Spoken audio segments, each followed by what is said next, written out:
جس وقت میں ہم سنتے ہیں شیطان کے بارے میں کہ وہ تو ملائکہ کا استاد تھا، یعنی فرشتوں کا استاد تھا، اور بہت بڑا اس کا مقام تھا، بہت بڑا عالم تھا، بہت بڑا عابد تھا، دنیا میں ایسا کوئی مقام نہیں گزرا جہاں شاید اس نے عبادت نہ کی تھی ہوگی، اور اللہ کے علم سے اللہ کے بارے میں شاید ہی ایسی کوئی بات ہی ہوگی جو نہیں جانتا تھا۔ اتنا بڑا عالم تھا، اتنا بڑا عالم، اتنا بڑا عابد تھا۔ لیکن بعض علماء فرماتے ہیں وہ عالم بھی تھا، عابد بھی تھا، لیکن عاشق نہیں تھا، یعنی اللہ کی محبت اس کے اندر نہیں تھی۔ یعنی آدمی کے اندر جب عشق ہوتا ہے تو وہ عشق مجبور کرتا ہے فالو کرنے پہ۔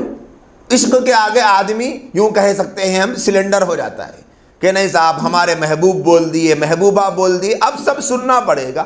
اور ہم آئے دن اس کی مثالیں دیکھتے ہیں، لوگ سنتے بھی ہیں، بولے کہ نہیں انہوں بول دیے تو سننا ہے، اب وہ غلط ہے صحیح ہے، اس میں فائدہ ہے نقصان ہے، یہ سب نہیں دیکھتا انسان۔ تو شیطان کو اللہ نے کیا کہا تھا؟ اسجد لآدم، آدم کو سجدہ کرو۔ کوئی بڑا کام نہیں کہا، یہ نہیں کہا کہ جبرائیل امین کی طرح یہاں سے وہاں تک وحی لے کر چلے جاؤ، نہیں کہا۔ کتنی مشقت ہوتی تھی جب نبی علیہ السلام میں وحی آتی تھی۔ میکائیل علیہ السلام کی طرح نہیں کہا کہ جاؤ تم رزق کے خزانے لے کر چلے جاؤ، یہ بھی نہیں کہا۔ حضرت اسرائیل کی طرح نہیں کہا کہ تم جاؤ جا کر جان لو، لوگوں کی روح قبض کرو، یہ بھی نہیں کہا۔ کیا کہا اللہ نے؟ شیطان کو، فرشتوں کو، سب کو کہا، صرف شیطان کو نہیں کہا۔ یہ کہا کہ تم آدم کو سجدہ کرو۔ تو وہاں کیا ہوا؟ وہاں پر اس نے جو کام کیا وہی کام بنی اسرائیل بھی کر رہے تھے، اور وہاں پر جو کام شیطان نے کیا ہمیں یہ دیکھنا ہے کہیں خدا نخواستہ وہ کام ہم سے تو نہیں ہو رہا ہے۔ شیطان نے کیا کیا؟ اپنی عقل کا استعمال کرنا شروع کیا۔ اس کے اندر اسے لاجک چاہیے تھا، اسے اللہ کے حکم میں اطاعت نظر نہیں آئی کہ اللہ کا حکم ہے جو بولے وہ کرنا ہے، مجھے کیا مطلب ہے اس میں یہ ہوگا وہ ہوگا، سب کچھ بھی نہیں۔ اللہ فرمائے سجدہ کرو، سجدہ کر دینا ہے۔ لیکن اس نے سوچا خلقتنی من نار وخلقتہ من طین، کہ آپ نے مجھے تو آگ سے بنایا اور اس آدم کو مٹی سے بنایا۔ تو آگ کی صفت ہے کہ جب اس کو جلائے تو وہ اوپر کی طرف جاتی ہے، اور مٹی کی یہ خاصیت ہے کہ وہ زمین پہ نیچے رہتی ہے۔ تو ایک ایسی چیز جو زمین پہ رہتی ہے اور ایک ایسی چیز جو آسمان کی طرف جاتی ہے، آپ کہتے ہیں کہ اونچائی والی چیز نیچائی والی چیز کو سجدہ کرے، یہ کیسے ہوتا ہے؟ یہ سب سوچنا اس کے بہکنے کی پہلی سیڑھی تھی، یہیں سے بہک گیا۔ پھر جب پہلی مرتبہ غلط بات کہی، غلط دلیل دی، اب اس پر ڈٹ گیا۔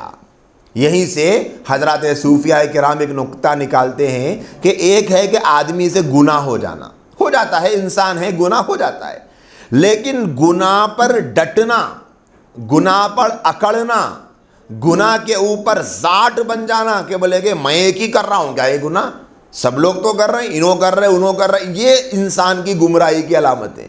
گناہ ہو جائے، کتنا بھی بڑا گناہ ہو جائے، اللہ سے کہے اللہ میں آپ سے توبہ کرتا ہوں، اللہ معاف کر دیں گے۔ لیکن یہ نہیں کر کے کہ میں ہی ایک گناہ کر رہا ہوں، کیا میرے سے بڑے بڑے لوگ گناہ کر رہے ہیں، ایسا ویسا جتنی دلائل لوگ پیش کرتے ہیں، یہ گمراہی کی طرف جائے۔ اسی لیے ایسا شخص جو گناہ کر کر اکڑتا ہے، ایسا نوجوان جو گناہ پر دلائل پیش کرتا ہے، ایسا گنہگار جو گناہ کے جائز ہونے پر پورے دلائل سمٹنے کی کوشش کرتا ہے کہ میں اکیلا تھوڑی قصوروار ہوں، فلاں کو دیکھو، فلاں بھی یوٹیوب پر یہ گناہ کر رہا، فلاں بھی فیس بک پر یہ غلطی کر رہا، فلاں بھی سوشل میڈیا پر یہ کرائم کر رہا، میں اکیلا ہی تھوڑی ہوں مجرم، بہت سارے لوگ ہیں۔ ایسے نوجوان کو، ایسے گنہگار کو توبہ کی توفیق نہیں ملتی، جیسے شیطان کو نہیں ملی۔ شیطان نے جب اللہ کے سامنے کہا کہ میں تو آگ سے پیدا کیا گیا، یہ مٹی سے پیدا کیا گیا، میں کیسے اس کو سجدہ کروں؟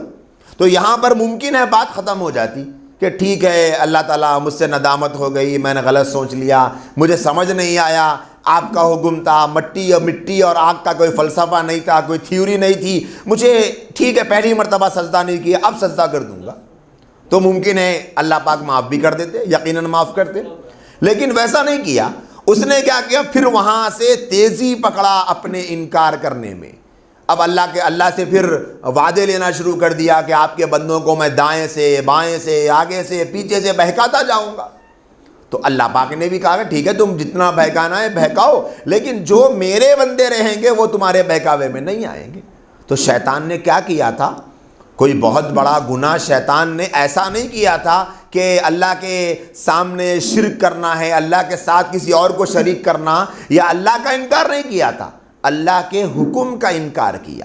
اور صرف انکار کی وجہ سے وہ مردود نہیں ہوا، بلکہ انکار کرنے کے بعد جو ہٹ دھرمی آ گئی، جو ضد آ گئی، جو تکبر آ گیا، اس تکبر نے اسے ذلیل اور رسوا کر دیا.